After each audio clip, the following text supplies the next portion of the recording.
એક સાસુને બહારગામ જવાનું થયું, સાસુને લાલાની સેવા કરવાની સોંપી કે લાલાને સ્નાન કરાવજે, દૂધ ધરાવજે, માખણ મિશ્રી આપજે, સરસ વાઘા પહેરાવજે, શણગાર કરાવજે અને પછી એને દર્પણમાં મોજે ખડજે.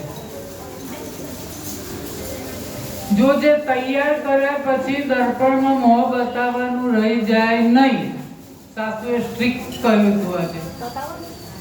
બીજા દિવસે સ્નાન કરાવી, સાસુ તો ગયા, હવે શિયાળાનો દિવસ, સ્નાન કરાવી, વાઘા પહેરાવ્યા, શણગાર કર્યા, પછી લાલાને બધું તૈયાર કરીને ભોગ ધરાવ્યો, શણગાર એવા સરસ કર્યા, પછી મોં બતાવ્યું લાલાને તો કઈ આગળ ધર્યું, પણ સાસુએ કહેલું કે કાચ ધરજે. આ કાચ ધરું છું પણ લાલો રાજી થયો નહીં, હસ્યો નહીં. એને એમ કે હસતો હશે, કેવી રીતે ખબર પડે રાજી થયો કે ના થયો? જરાક હશે તો ખબર પડે. મેં તૈયાર બરોબર નહીં કર્યો હોય મારા સાસુ જેવો, વાઘા કાઢી નાખ્યા, ફરી નવડાવવા લઈ ગઈ, બીજી વાર નવડાવ્યો, ફરી શણગાર કર્યો, બધી પછી વાઘા પહેરાવ્યા, પછી ફરી કાચ ધર્યો, તોય લાલોએ જોયું નહીં, હસ્યો નહીં, રાજી થયો નહીં. ત્રીજી વાર, ચોથી વાર, પાંચમી વાર, છઠ્ઠી વાર, સાતમી વાર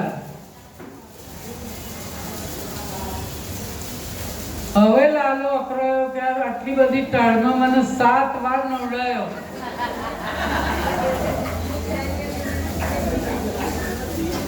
હવે નહીં હસું ને તો 8મી વાર નવડાઈને વાઘા પહેરાઈને જેવો કાચ બતાવ્યો, લાલો ખડખડાટ હસ્યો. સાસુ જાત્રાથી પાછા બધી વાત કરી કે શું કરું માં, મમ્મી 8 વાર નવડાયો, 8 વાર વાઘા પહેરાઈને તારો હસ્યો. પેલી મમ્મી ને એમ થાય કે પાગલ થઈ ગઈ કે લાલો કોદાળ હસતો હશે.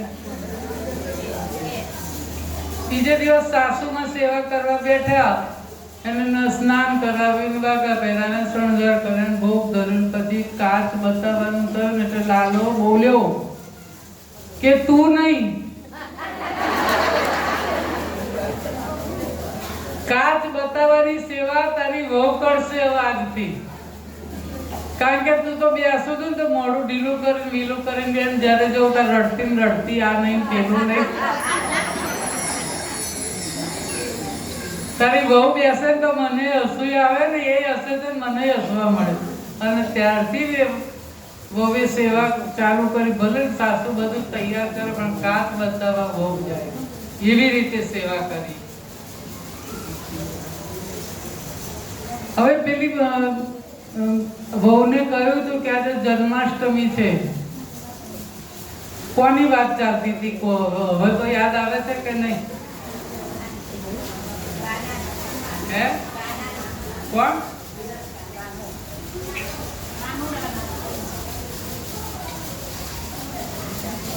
મન વિનાનો લાલાને બાવડામાંથી ઝાલ્યો, ઝાલીને જોરથી ઉઠાયો, હાથમાંથી મૂર્તિ પડી ગઈ. અવાજ આવતા જ દોડી, શું થયું? કઈ નહીં, આ તો વાઘા પહેરાવતી હતી ને તે હાથમાંથી સરકી ગયો.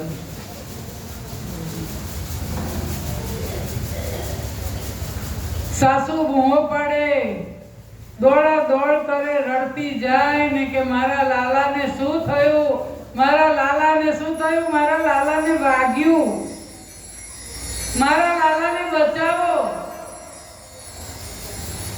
છોકરાને કે બેટા જા જલ્દી ડોક્ટરને બોલાય.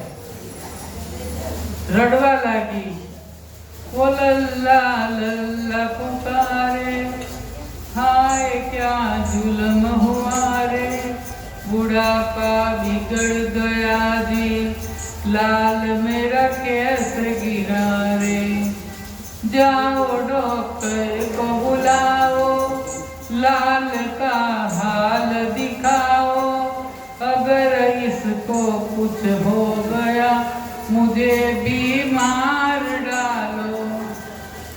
रोते रोते पागल हो गई, घर वाले परेशान, भगत के बस में है भगवान।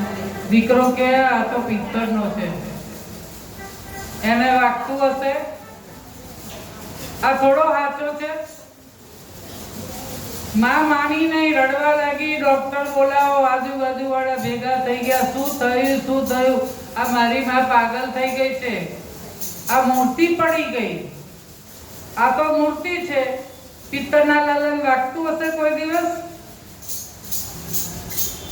માનતી નથી ડોક્ટરને બોલાવવાનું કે ના, ડોક્ટરને જ બોલાવો. હવે કોઈએ કહ્યું ભાઈ એના સંતોષ માટે કરીને ડોક્ટરને બોલાવો. છોકરો ડોક્ટરને બોલાવ્યા ગયો, જઈને વાત કરી કે મારો માનો લાલો પડી ગયો છે. કેટલા વર્ષનો છે?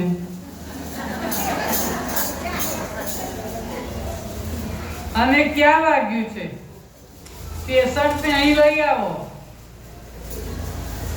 દીકરો કે ડોક્ટર આ તો પેલો પિત્તરનો લાલો છે.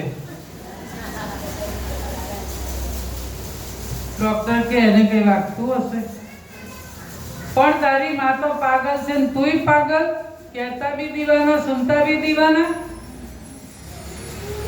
સાહેબ ડબલ ફી આપીશ, પણ મારી માને સંતોષ ન થાય એટલા માટે તમે આવો. કોઈ ડોક્ટરે ના પાડી, બીજા ડોક્ટરની પાસે ગયા અને ત્યાં 4 ગણી ફી આપી અને ડોક્ટરને લઈને આવ્યા. ડોક્ટર આવે છે ખાલી वो नब्ज टटोल के बोला तेरा लाल सही है, माई चिंता मत करियो कोई तकलीफ नहीं है. ડોક્ટરે લાલાને હાથમાં લીધો અને કહ્યું કે માં કશું જ થયું નથી હો, તમારા લાલાને ચિંતા ના કરશો. ત્યાં માં કે ભાઈ પેલો કોરમાં તારું ભૂંગરું તો ભરાય, એ ભૂંગરી ભરાઈશ અને જોઈશ તારે તને ખબર પડશે ને કશું નથી થયું. यूं ही सीने से लगाया. હવે ડોક્ટર જોવો તો તપાસે ના, મને તપાસ કરવા લાગી, ડોક્ટરનો પરસેવો છૂટી ગયો. यूं ही सीने से लगाया पसीना जम कर आया, उसने कई बार लगाया और डॉक्टर चकराया. धड़क रहा